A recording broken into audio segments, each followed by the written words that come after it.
அர்ஜுனனுக்கு வில்லு, ஹரிச்சந்திரனுக்கு சொல்லு.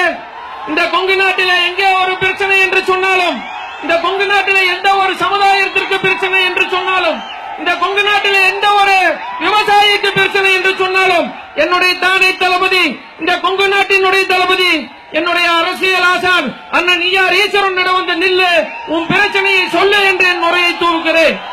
ஈரோடு வடக்கு மாவட்டம் பவானி அந்தியூர் அம்மாபேட்டை பகுதிகளில் நீண்ட நாள் கோரிக்கையாக இருந்து கொண்டிருக்கின்ற மேட்டூர் உபிர்நீர் கால்வாய் திட்டத்தை நிறைவேற்றிக் கொடுங்கள், மணியாட்சி திட்டத்தை நிறைவேற்றிக் கொடுங்கள் என்று கடந்த 20 ஆண்டுகளாக போராடி கொண்டிருக்கிறோம்.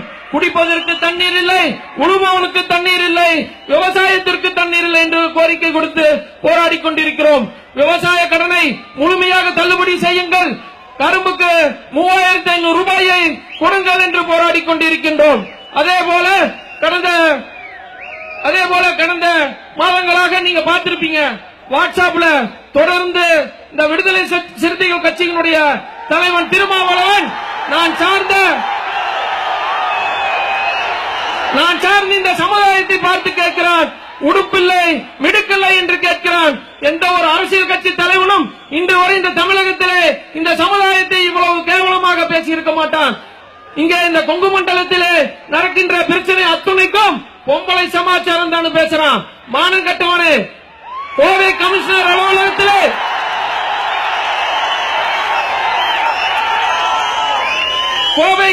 அலுவலகத்திலே கவிதா என்கின்ற பெண் திருமாவளவன் என்னை குருமா வைத்து விட்டான், என்னை மானபங்கப்படுத்தி விட்டான், கற்பழித்து விட்டான், 2 குழந்தைகளுக்கு தாயாக்கி விட்டான் என்று சொல்லி கோவை கமிஷனர் அலுவலகத்திலே புகார் கொடுத்திருக்கிறாரா?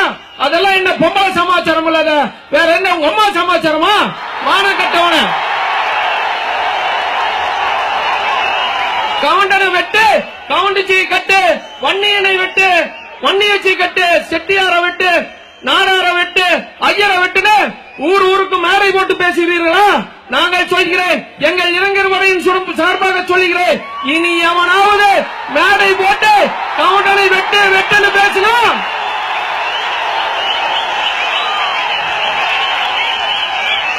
உன் தலையை வெட்ட மாட்டேன்டா, உங்களுடைய ஆண் உறுப்புகளை வெட்டி விடும் என்று பதிவு செய்து கொள்கிறேன். அதேபோல இன்றைய சட்டமன்றத்தை தேர்தலை பொறுத்தவரை எங்கள் பொதுச் செயலாளர் எந்த கட்சிக்காக பாடுபடு என்று சொல்கிறார்களோ, ஆண்டு கொண்டு இருக்கின்ற கட்சியாக இருந்தாலும் சரி, ஆள துடிக்கின்ற கட்சியாக இருந்தாலும் சரி, யார் இன்று விவசாய கடனை முழுமையாக தள்ளுபடி செய்கிறார்களோ அவள்தான் இனிமேல் ஆட்சியில் அமர முடியும் என்று இந்த இடத்திலே பதிவு செய்து கொள்ள விரும்புகிறேன். அதேபோல